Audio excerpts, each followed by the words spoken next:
حسب روایت یوم یکجہتی کشمیر جو ہے پورے ملک میں زور و شور سے منایا گیا۔ اس موقع پہ وزیر اعظم شہباز شریف صاحب نے آزاد کشمیر کی قانون ساز اسمبلی سے خطاب کرتے ہوئے کہا کہ بھارت جس زبان میں بات کرے گا اسی زبان میں جواب دیا جائے گا۔ دوسری جانب مظفر آباد، اسلام آباد، کراچی، لاہور، پشاور سمیت چھوٹے بڑے شہروں میں جو ہے کشمیریوں سے اظہار یکجہتی کے لیے ریلیاں نکالی گئیں۔ ہر سال کی طرح کوہالہ پہ جو ہے انسانی ہاتھوں کی زنجیر بنائی گئی، سائرن بجائے گئے اور 1 منٹ کی خاموشی اختیار کی گئی۔ پاکستان کے گلی کوچوں میں کشمیری بھائی بہنوں کے ساتھ یہ اظہار یکجہتی صرف علامتی نہیں بلکہ ان جذبات اور رشتوں کی ترجمان ہے جو کشمیریوں اور پاکستانیوں کے درمیان قائم ہیں۔ لیکن ایک تلخ حقیقت یہ بھی ہے کہ تقریباً 8 دہائیاں گزر جانے کے باوجود اس مسئلہ کشمیر جو ہے وہ حل ہونے کے اس کے دور دور تک آثار نہیں، بلکہ حالیہ چند برس میں بھارت نے مقبوضہ کشمیر پر اپنی گرفت جو ہے مضبوط کی ہے۔ بین الاقوامی معاہدوں اور بین الاقوامی قوانین کی کہتے ہیں نا دھجیاں بکھیرتے ہوئے اس نے جو ہے اپنی اسے یونین ٹیریٹری کا حصہ قرار دیا ہے اور وہ وہاں پہ جو ہے ڈیموگرافک تبدیلی کر کے کشمیریوں کو انہی کی سرزمین پر اقلیت بنانے کے لیے کوشاں ہے۔ اس صورتحال میں کشمیریوں اور پاکستان کے لیے کیا راستے ہیں، بات کرتے ہیں۔ ہمارے ساتھ موجود ہیں سابق صدر آزاد کشمیر محترم سردار مسعود خان صاحب۔ مسعود صاحب بہت شکریہ اپنا قیمتی وقت دینے کا۔ مشکل سوال ہے لیکن بہت ضروری ہے کہ ہمارا کہتے ہیں نا یوم یکجہتی کشمیر منانا اپنی جگہ، لیکن ایک جو تلخ حقیقت ہے وہ یہ کہ جی بھارت پر جو عملی دباؤ ہے وہ گزشتہ چند سالوں میں کم ہوا ہے۔ آخر وجہ کیا ہے اس کی؟ دیکھیے، یوم یکجہتی کشمیر منانا بہت ضروری ہے کیونکہ آپ عالمی سطح پہ آگہی پیدا کرتے ہیں، جی اور صرف جو ہے حکومتوں کی سطح پہ نہیں بلکہ شہریوں کی سطح کے اوپر یہ آگہی پیدا کرتے ہیں۔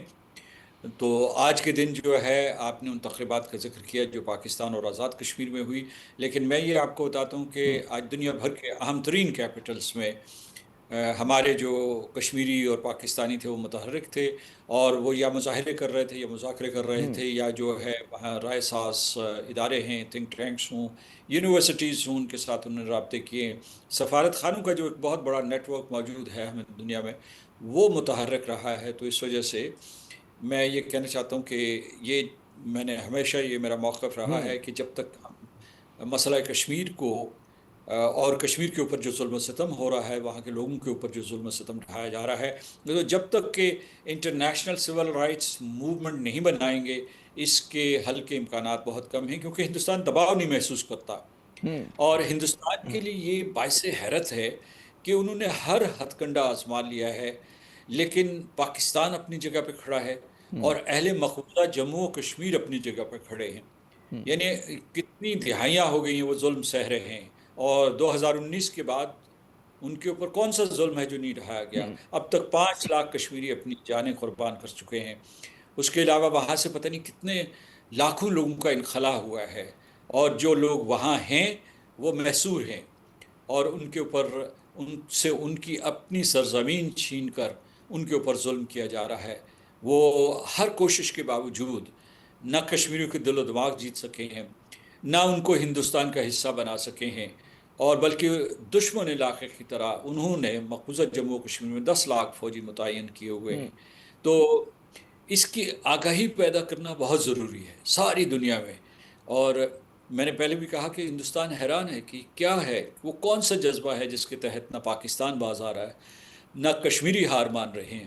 تو بالکل۔ اچھا، یہ اپنی جگہ پہ ٹھیک ہے کہ پاکستان بھی کھڑا ہے، کشمیری بھی کھڑے ہیں، لیکن یہ تاثر کیوں کہہ رہا ہے مسعود صاحب کہ پچھلے چند برس میں جو ہے جو دباؤ ہوتا تھا ہمیشہ بھارت پہ وہ کم ہوا ہے، اور آج مطلب ہے کہ بین الاقوامی ایجنڈے کے اوپر، میں ایکٹیو ایجنڈے پہ بات کر رہا ہوں، کہ اس پہ آپ کو نظر نہیں آ رہا؟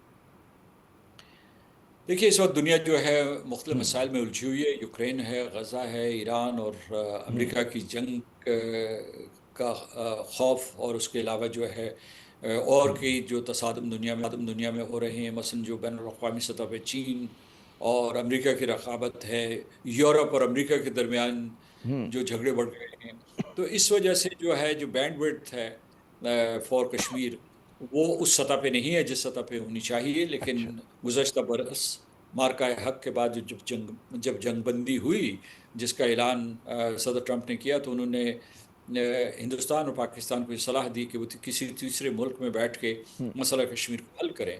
تو میں سمجھتا ہوں کہ ایک مرتبہ پھر یہ نقشے پہ نمودار ہوا تھا، لیکن یہ ہے کہ اس کے راستے میں صرف ہندوستان کھڑا ہے۔ اسی وقت جب یہ جنگ بندی کا اعلان ہوا تھا، تو اس کے بعد بھارت اور امریکہ کے تعلقات بھی کشیدہ ہو گئے تھے، اور بھارت نے اس کی بات نہ کشمیر کے بارے میں مانی، نہ جنگ بندی کے بارے میں مانی.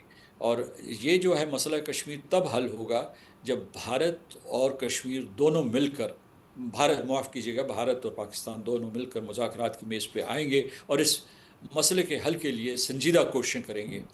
تو اچھا. اس کے کئی راستے ہیں، دو طرفہ ہے. سہ فریقی ہو سکتا ہے کیونکہ کشمیری جو ہے اس کے بہت اہم ترین فریق ہیں. اس کے علاوہ یہ ہے کہ تیسرے ملک میں ثالثی ہو سکتی ہے، یا تیسرے کسی اسٹیٹسمن کی طرف سے یہ ثالثی ہو سکتی ہے، یا اقوام متحدہ کی قراردادوں کے اوپر عمل درآمد ہو سکتا ہے. ان تمام محاذوں کے اوپر پاکستان کھڑا ہے، فوجی محاذ پہ بھی کھڑا ہے. پاکستان اب تک 6 جنگیں لڑ چکا ہے کشمیریوں کے دفاع کے لیے، ان کے حقوق کے دفاع کے لیے، اور دفاع پاکستان کے لیے بھی. اچھا تو لیکن یہ ہوتا ہے یہ کہ پاکستان جب ہر بھی محاذ پر، بھارت پہ ذرا دباؤ آتا ہے تو مذاکرات شروع کر دیتا ہے، ڈپلومیٹک چینلز کھل جاتے ہیں، لیکن پھر جیسے ہی اس پہ سے دباؤ کم ہوتا ہے تو وہ چیزیں جو ہوتی ہیں اسی کہتے ہیں نا ختم ہو جاتی ہیں، وہ سارے انیشیٹو ختم کر دیا جاتا ہے. تو لوگ سوال کرتے ہیں کہ جی ڈپلومیسی نے کیا دیا مسئلہ کشمیر کو، کہ مطلب ہے دو طرفہ گفتگو ہم نے کر کے دیکھ لی، چیزیں تو بالکل آگے نہیں بڑھی، بلکہ جو کہا جاتا تھا کہ لو ہینگنگ فروٹس ہیں وہ تک جو ہے حل نہیں ہو سکے پاکستان اور بھارت کے درمیان. دیکھیے ایک مرتبہ حل ہونا شروع ہوئے تھے صدر مشرف کے دور میں. آپ نے دیکھا ہوگا کہ اعتماد سازی کا ایک عمل شروع ہو گیا تھا، بلکہ اس کے بعد جو ہے آپ نے دیکھا ہوگا کہ سری نگر اور مظفر آباد کے درمیان ایک ٹرانسپورٹیشن بھی شروع ہو گئی تھی، یعنی مطلب ایک تجارت بھی شروع ہو گئی تھی. لوگ جو ہے ڈیوائیڈڈ فیملیز، انہوں نے ایک دوسرے سے ملنا شروع کر ملاقات ہوئی دیا تھا. جی. لیکن یہ ہے کہ بھارت بھی یہ کہے گا، پاکستان بھی یہ کہے گا، بالخصوص بھارت یہ کہے گا کہ وہ کسی دباؤ کے تحت مذاکرات نہیں کرتا، بلکہ جب بھی اس نے مذاکرات کیے ہیں تو اس نے کشمیر کے سلسلے میں راہ فرار اختیار کرنے کی کوشش کی ہے.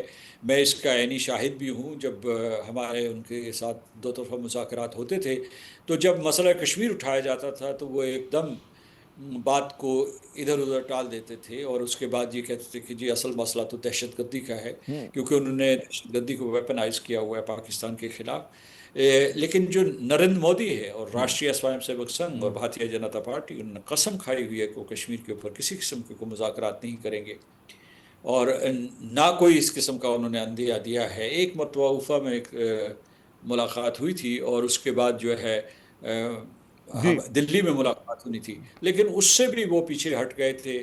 اور اب تو جو ہے انہوں نے 2019 کے اقدامات کر کے اپنی طرف سے مسئلہ دو حل طرفہ کر دیا. مذاکرات بھی جو دروازے بند کر دیے ہیں.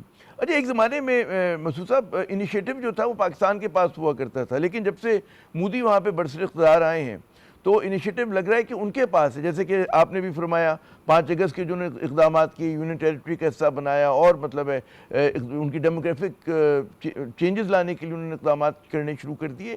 تو کیا پاکستان کیا کرے کہ انیشیٹو دوبارہ اس کے پاس آ جائے؟ ایک زمانے میں وہاں پر بڑا مسلح جدوجہد بڑے جوبن پہ تھی مقبوضہ کشمیر میں، اب وہ بھی مطلب ایک طرح سے رکی ہوئی ہے. جی مطلب پاکستان نے یہ امن کا راستہ اختیار کیا ہے. آج پورے پاکستان میں یہ بحث ہو رہی ہے، اور جہاں جہاں بھی جو تارکین وطن یا جو وہاں ہمارے پاکستانی اور کشمیری جو ہے ان ممالک کا حصہ بن گئے، ان کے شہری بن گئے، وہ یہ بحث کر رہے ہیں کہ جی اور میں یہ بحث سن کر جو ہے بڑا حیران ہوتا ہوں کہ جی کشمیری کو دفاع کا حق ہے یا نہیں ہے، اور پاکستانیوں کو ان کی مدد کرنی چاہیے تھی یا نہیں کرنی چاہیے تھی. ضرور کرنی چاہیے تھی، اور دفاع کا حق ہے اہل جموں و کشمیر کو یونائیٹڈ نیشنز کے آرٹیکل 51 کے تحت، اور ویسے بین الاقوامی قوانین کے مطابق جو کسٹمری انٹرنیشنل لاء کے تحت جب آپ مقبوضہ ہوں، کالونائزڈ ہوں، تو آپ کو یہ حق پہنچتا ہے. اور آپ نے صحیح کہا کہ اس وقت انیشیٹو تھا، لیکن پاکستان اور اہل جموں و کشمیر نے امن اور سلامتی کا راستہ اختیار کیا ہے. آپ کا یہ ایک اور امپورٹنٹ سوال ہے کہ پاکستان کیسے جو ہے اپنے لیے لیوریج پیدا کرے، اور وہ لیوریج جو ہے اس وقت تھوڑی سی ملی ہوئی ہے کیونکہ ہمارے امریکہ کے ساتھ تعلقات بہتر ہیں، اور اس موقع سے فائدہ اٹھانا چاہیے. اور پھر جو ہے امریکہ کو آمادہ کرنا چاہیے، چین کے ساتھ مشاورت کرنی چاہیے، روس کے ساتھ مشاورت کرنی چاہیے. آپ کو یاد ہوگا کہ روس جو کہ ہندوستان کا بہت قریبی حلیف ہے، اس نے مارکہ حق کے دوران ہندوستان کا ساتھ نہیں دیا تھا. سب نے پہلگام کے واقعے کی مذمت کی تھی، لیکن اس نے یہ کہا تھا کہ وہ ثالثی کے لیے تیار ہے ہندوستان اور پاکستان کے درمیان. تو اس کا مطلب یہ ہے کہ یہ تین بڑی طاقتیں اور اس کے بعد جو ہے یورپین یونین، ان کو آپس میں ملایا جا سکتا ہے اور ان کو کہا جا سکتا ہے کہ ہندوستان کو آمادہ کریں، اور ہندوستان کے اوپر جو آپ بار بار کہہ رہے ہیں کہ ان کے کسی قسم کا دباؤ ڈالیں تاکہ وہ جو ہے مسئلہ کشمیر کو کرنے کے لیے تیار ہوں. بین الاقوامی برادری کیوں تیار ہوگی؟ کیونکہ جیسا کہ کینیڈا کے پرائم منسٹر نے کہا تھا کہ یہ پورے کا پورا سسٹم جو ہے جو عالمی نظام ہے دوسری جنگ عظیم کے بعد بنا تھا، یہ دوہرے معیار کا نظام تھا، یہ ڈپلیسٹس تھا، یعنی کسی کو انصاف دیتا تھا کسی کو نہیں دیتا تھا، اور اصل میں یہ صرف یورپ کے امن و سلامتی کا متلاشی تھا. تو لیکن یہ ہے کہ ہم کس طریقے سے کوئی ایسی فضا پیدا کریں کہ کشمیر عالمی ایجنڈے کے اوپر آئے، جی ایسے عالمی ایجنڈے کے اوپر جو کسی فیصلے کے اوپر منتج ہو، اور اہل جموں و کشمیر کی، اہل مقبوضہ جموں و کشمیر کی یہ اچھا، ان کے کیا اوپر بیرونی دباؤ سے زیادہ لوگ شک کہتے ہے ہیں یا کہ جب تک اندرونی طور پہ مطلب ہے کہ خود مقبوضہ کشمیر میں پھر دوبارہ سے لہر نہیں اٹھتی ہے، اور اس کی وجہ سے ظاہر ہے کہ بین الاقوامی قوتیں جو ہیں وہ اس کی طرف متوجہ ہوں گی، ہو نہیں سکتا ہے. کیونکہ بھارت نے جو 5 اگست کے اقدامات کیے اس کے بعد وہ تو سمجھ مسئلہ حل کر لیا، اور صرف میں نے فال آؤٹ کو مینیج کرنا ہے، اور وہ ان کے بقول وقت ان کے پاس ہے جتنے 8 دہائیاں گزر گئیں تقریباً 79 ایئرز، اور اس کے بعد وہ مزید 10-20 سال مطلب 100 برس ہو جائیں گے، اور کوئی اور بیٹھا ہوا یہاں پہ اسی طرح کا پروگرام کر رہا ہوگا. جی میں یہ کہوں گا کہ دیکھیے، کشمیر ہندوستان کی فیڈریشن کی گلے کی ہڈی ہے، اور وہ اسے نہ اگل پائے ہیں نہ نگل پائے ہیں، اور اس وجہ سے جو ہے ان کو بہت بڑا خطرہ ہے کہ اگر ان کشمیر کا مسئلہ حل نہ کیا تو خود ہندوستان کی ریاست جو ہے ٹکڑے ٹکڑے ہو سکتی ہے. اس لیے کہ، اور دوسرا یہ ہے کہ جو کشمیری آپ کہہ رہے ہیں کہ وہ کسی قسم کی مزاحمت کریں، وہ غیر مسلح ہیں، اور غیر مسلح ہو کر بھی جدوجہد کر رہے ہیں، انہوں نے 10 لاکھ فوج کو باندھا ہوا ہے. تو یہ ان کی بڑی فتح ہے میں سمجھتا ہوں. لیکن کسی بھی صورت میں ان نے ہندوستان کے اندر ادغام کی توثیق نہیں کی. یعنی ٹھیک ہے وہ قید خانے میں ہے، آپ یہ دیکھیے کہ جو جیلر کتنی ایک آزادی دیتا ہے قیدی کو اب چوائسز کرنے کا، تو وہ پورے کا پورا ایک اسے کہتے ہیں کہ ایک کھلا قید خانہ ہے پورے کا پورا کشمیر، اور کشمیریوں سے ان کی سرزمین چھین کے ان کو بھیگار کیا ہوا ہے. اور ابھی بلکہ جو پہلگام کے بعد انہوں نے کتنے ہی سینکڑوں گھر مسمار کر دیے شک کی بنیاد کے اوپر، لوگوں کو اپنے گھر سے نکال دیا، اپنے گھروں سے نکال دیا، ان کے کاروبار تباہ کر دیے. اور اس کے سلسلے میں حقوق انسانی کے اسپیشل رپورٹرز نے اپنی رپورٹیں بھی دی ہیں، دنیا بھی دیکھ رہی ہے. یعنی یہ چیزیں ہندوستان کی تمام ناکہ بندی اور تالہ بندی کے باوجود لوگوں کی نظروں سے اوجھل نہیں ہیں، بین الاقوامی برادری کی نظروں سے اوجھل نہیں ہیں. تو میں اس لیے یہ کہہ رہا ہوں کہ ہمیں جو اس وقت جو ہے اہل پاکستان کے لیے جو میرا یہ پیغام ہے کہ وہ یقین محکم کے ساتھ، یقین کامل کے ساتھ، اور پورے حوصلے اور اعتماد کے ساتھ اپنی جد و جہد جاری رکھیں. جو شکوک اور شبہات پیدا ہو رہے ہیں ان کو جو ہے ان کو برش اسائڈ کریں.